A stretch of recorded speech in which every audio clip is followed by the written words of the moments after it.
Hello दोस्तों, SS study hub में एक बार फिर से आपका स्वागत है। तो इसके पहले वाले सेशन में हमने प्रेजेंट परफेक्ट टेंस का नेगेटिव सेंटेंस पढ़ लिया था। आज हम देखेंगे प्रेजेंट परफेक्ट टेंस के इंटरोगेटिव सेंटेंस। नेगेटिव सेंटेंस में मैंने बताया था कि नकारात्मक वाक्य जो भी आएंगे उसमें नहीं शब्द का यूज होगा, ठीक है। तो आज हम इंट्रोगेटिव पढ़ेंगे। इंट्रोगेटिव में क्या है, प्रश्न पूछने का बोध होगा, कोई सा भी वाक्य होगा, ठीक है। कोई भी वाक्य होगा उसमें इंट्रोगेटिव मतलब प्रश्न पूछने का बोध जरूर होगा। कैसे? जैसे अब यहाँ पे एक एग्जाम्पल मैंने लिया, ठीक है। यहाँ पे एग्जाम्पल क्या लिया, क्या तुम बाग में फूल तोड़ चुके हो। तो क्या तुम बाग में फूल तोड़ चुके हो, तो यहाँ पे प्रश्न पूछने का बोध हो रहा है, ठीक है। तो हमने पहचान लिया कि ये प्रश्नवाचक वाक्य है, ठीक। और प्रेजेंट परफेक्ट टेंस का मैंने पहचान बताया था कि जिस हिंदी वाक्य में चुका है, चुकी है, लिया है, ली है, दिया है, दी है, आ ई यू, मतलब जो कुछ भी आए हिंदी वाक्य अंत में, मतलब ऐसा सेंटेंस जिसमें कार्य का पूरा होना पाया जाए, ठीक है। मतलब कोई पहचान मिले या ना मिले, लेकिन अगर आपको कोई सेंटेंस मिले और उसमें आप देखें कि मतलब आपका जो सेंटेंस है उसमें कार्य का पूरा होना पाया जा रहा है, तो उस सेंटेंस को हम क्या कह देंगे, वो कौन सा टेंस है, प्रेजेंट परफेक्ट टेंस है, ठीक है। और प्रेजेंट परफेक्ट टेंस में कार्य का पूरा होना पाया जाता है। और ये तो नॉर्मली बता दिया जाता है कि चुका है, चुकी है, लिया है, ली है, दिया है, दी है, ये सब आए तो ये ऐसे सेंटेंस को हम क्या कहते हैं, प्रेजेंट परफेक्ट टेंस कहते हैं। अब यहाँ पे इंट्रोगेटिव सेंटेंस की पहचान कैसे होगी, मैंने बताया कि प्रश्न पूछने का बोध हो सेंटेंस में। अब देखो, क्या तुम बाग में फूल तोड़ चुके हो, तो मैं किसी से पूछ रहा हूँ ना, तो पूछने का मतलब क्या हुआ, पूछने का मतलब ये हुआ ना कि प्रश्न पूछने का बोध हो रहा है। अब प्रश्न पूछने के बोध तो हो रहा है। अब दो तीन पहचान और है। दो तीन पहचान क्या है, पहली बात तो यहाँ पे जो है प्रश्नवाचक चिन्ह लगा रहेगा, ये मस्ट है, ठीक है। अगर कोई प्रश्नवाचक चिन्ह नहीं लगा रहता, कोई भी सेंटेंस ऐसा जो इंट्रोगेटिव सेंटेंस है प्रश्नवाचक चिन्ह नहीं लगा है, तो सेंटेंस पूरी तरीके से गलत होगा। और उसके बाद फिर कब, क्या, क्यों, कैसे, मतलब कुछ ऐसे शब्द हैं जो क्वेश्चन वर्ड हैं, जो हमेशा मतलब उनके साथ अगर हम क्वेश्चन वर्ड नहीं लगाएंगे तो उसमें प्रश्न पूछने का बोध नहीं होगा, ठीक है। तो जिसमें प्रश्न पूछने का बोध हो उसे हम क्या कहते हैं, इंट्रोगेटिव सेंटेंस कहते हैं। तो पहली पहचान हमने बताई कि जिसमें कार्य का पूरा होना पाया जाए, ऐसे वाक्य प्रेजेंट परफेक्ट टेंस के वाक्य कहलाते हैं। और चुका है, चुकी है, ये सब अगर वाक्य के अंत में आते हैं तो ये बोध करवाते हैं कि कार्य पूरा हो चुका है, ठीक है।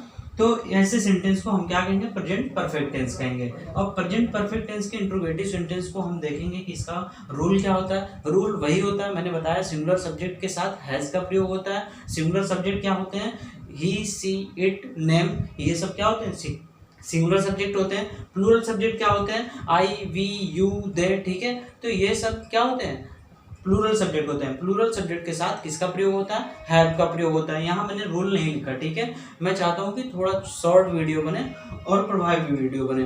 तो अगर आपको रूल देखना होगा तो मैंने अफर्मेटिव में बताया, नेगेटिव में बताया, रूल वही रहेगा। प्रेजेंट मतलब सिंगुलर सब्जेक्ट के साथ हमेशा हैज का प्रयोग होगा, प्लूरल सब्जेक्ट के साथ हमेशा हैव का प्रयोग होगा। तो अभी फार्मूला फर्स्ट क्या कह रहा है, यदि वाक्य के शुरू में क्या शब्द आया हो तब, तो क्या होता है, सबसे पहले हैज या हैव लगाएंगे, फिर सब्जेक्ट लगाएंगे, फिर वर्ब की थर्ड फॉर्म लगाएंगे, फिर ऑब्जेक्ट लगाएंगे, फिर ईटीसी लगाएंगे, ठीक है।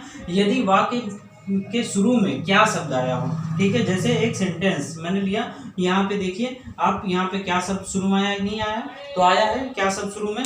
तो अगर वाक्य में क्या शब्द शुरू में आया है तो ऐसे सेंटेंस क्या होते हैं, प्रश्नवाचक वाक्य, मतलब उसमें फार्मूला ये वाला लगेगा, फार्मूला फर्स्ट। और यदि फार्मूला तो क्या कह रहे हैं, यदि वाक्य के बीच में प्रश्नवाचक शब्द कब, क्या, क्यों, कैसे आदि, मतलब ये प्रश्नवाचक शब्द हैं, ये ऐसे प्रश्नवाचक शब्द हैं जो प्रश्न पूछने का बोध करवाते हैं। तो अगर ये भी वाक्य के बीच में आ जाए तो उसके लिए फार्मूला क्या बनेगा, सबसे पहले क्वेश्चन वर्ड, मतलब जो प्रश्नवाचक शब्द हैं उनको सबसे पहले हम लगा देंगे, कब, क्या, क्यों, कैसे जो आएगा उसकी अंग्रेजी लगा देंगे, ठीक है। फिर हैज या हैव लगाएंगे, फिर सब्जेक्ट लगाएंगे, फिर वर्ब ऑफ थर्ड फॉर्म लगाएंगे, फिर ऑब्जेक्ट लगाएंगे, फिर ईटीसी लगाएंगे, ठीक है। तो अब ये देखो, दोनों ने तुम्हारी कलम क्यों चुराई है, ठीक है। तो ये मैंने सेंटेंस लिया। अब देखिए यहाँ पे प्रश्नवाचक शब्द कहाँ है, यहाँ पे बीच में है, वाक्य के बीच में। तो यहाँ पे क्यों शब्द आया है, तो इसलिए हम प्रश्नवाचक शब्द, ये फार्मूला सेकंड यहाँ लगा देंगे। क्यों, क्योंकि प्रश्नवाचक शब्द क्यों, यहाँ पे क्या है, बीच में आया है वाक्य। तो अब हम देखेंगे इसका सेंटेंस कैसे बनेगा। तो सेंटेंस बनाने के लिए हम फार्मूला, पहले वाला अगर एग्जांपल हम देखेंगे तो फार्मूला फर्स्ट लगेगा। क्यों, क्योंकि वाक्य शुरू में क्या शब्द आया है। तो वाक्य शुरू में क्या शब्द आया, तो सबसे पहले हेल्पिंग वर्ब हैज या हैव से स्टार्ट करते हैं। तो यहाँ हैज लगेगा कि हैव लगेगा, यहाँ पे हैव लगेगा। क्यों हैव लगेगा, क्योंकि क्या है, यहाँ पे सब्जेक्ट यू है, मतलब सब्जेक्ट क्या है, प्लूरल है। तो यहाँ पे पहले हैज या हैव लगा दिया मैंने, फिर सब्जेक्ट लगा दिया हैव यू, फिर उसके बाद वर्ब की थर्ड फॉर्म। वर्ब क्या है, तो कर्ता द्वारा जो कार्य किया जाता है, कर्ता द्वारा कृत कार्य क्या कहलाता है, वो कहलाता है वर्ब। ठीक है, तो यहाँ हैव यू और उसके बाद फिर तोड़ने का क्या होता है, प्लग्ड, PLUCK। ठीक है, प्लग मीन्स तोड़ना होता है, यहाँ पे प्लग्ड लगा देंगे। Have you plug the flower, object लग गया, और कहाँ पे, in the garden, in the garden. ठीक है, ये क्या हो गया, आपका बन के तैयार होगा। अब यहाँ पे अगर ना समझ में आए फिर से देख लीजिए, यहाँ पे क्या कह रहा है। सबसे पहले मैंने कहा कि सबसे पहले हैज या हैव लगाना है, हैज या हैव लगा दिया मैंने। हैव लगाया, क्यों लगाया, क्योंकि सब्जेक्ट क्या था, प्लूरल था, तो यू के साथ हमेशा हैव लगेगा क्योंकि प्लूरल सब्जेक्ट है।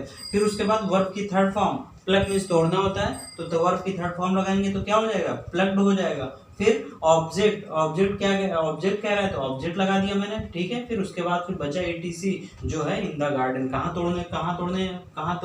तोड़ चुका था, बाग में, तो मैंने लगा दिया इन द गार्डन। ठीक है, अब दूसरा सेंटेंस क्या कह रहा है, दूसरा सेंटेंस कह रहा है उन्होंने तुम्हारी कलम क्यों चुराई। अब देखिए यहाँ पे दूसरा फार्मूले का यूज होगा, क्योंकि वाक्य बीच में क्यों आया है, मतलब प्रश्नवाचक शब्द आया है। तो सबसे पहले क्वेश्चन वर्ड लगाएंगे। क्वेश्चन वर्ड क्या है, क्यों, तो क्योंकि अंग्रेजी क्या होती है, वाई। ठीक है, WHY, वाई हो गया। फिर उसके बाद यहाँ पे क्या लगेगा, वाई। अब यहाँ पे हैव लगेगा। क्यों हैव लगेगा, हैव इसलिए लगेगा क्योंकि सब्जेक्ट क्या है, प्लूरल है। तो उन्होंने की अंग्रेजी क्या होती है, दे। ठीक है, वाई हैव दे। अब उसके बाद फिर दे लग गया। अब उसके बाद क्या कह रहा है, वर्ब ऑफ थर्ड फॉर्म। ठीक है, मैंने पहले क्वेश्चन वर्ड लगा दिया, हैज या हैव लगा दिया। हैव लगाया किसके अनुसार, बहुवचन कर्ता के साथ हैव लगता है, इसलिए यहाँ पे हैव लगाया। फिर उसके बाद दे लगा दिया, सब्जेक्ट हो गया। अब verb of third form, verb क्या है, कर्ता द्वारा कौन सा कार्य किया जा रहा है, कर्ता द्वारा उन्होंने तुम्हारी कलम चुराई। ठीक है, तो उन्होंने तुम्हारी कलम चुराई, तो उन्होंने के द्वारा जो कार्य किया जा रहा है तो वो क्या है, चुराने का कार्य। ठीक है, तो उन्होंने तुम्हारी कलम चुराई, तो यहाँ पे क्या हो जाएगा, स्टील में चुराना होता है तो स्टोलन हो जाएगा। ठीक है, थर्ड फॉर्म क्या हो जाएगा, stolen, why have they stolen. अब उसके बाद फिर यहाँ पे क्या हो गया, verb of third form, object क्या है, पेन, योर पेन। ठीक है, यहाँ पे प्रश्नवाचक चिन्ह लग गया। तो ऑब्जेक्ट क्या था, पेन था। तो यहाँ पे सबसे पहले हमने क्वेश्चन वर्ड लगा दिया, उसके बाद हैज या हैव सब्जेक्ट के अनुसार लगा दिया। दे क्या है, बहुवचन है, प्लूरल सब्जेक्ट है, तो इसलिए यहाँ पे हैव लगा दिया। फिर उसके बाद सब्जेक्ट लगा दिया। वर्ब ऑफ थर्ड फॉर्म, तो स्टील में चुराना होता है, तो यहाँ पे थर्ड फॉर्म क्या हो जाएगा, स्टोलन हो जाएगा। फिर उसके बाद ऑब्जेक्ट, तो ऑब्जेक्ट क्या है, पेन है, तो किसकी पेन है, तुम्हारी पेन, तो योर पेन। ठीक है, why have they stolen your pen. अगर आपको यह सेशन समझ में आया हो तो इसे लाइक और शेयर सब्सक्राइब जरूर करें। धन्यवाद।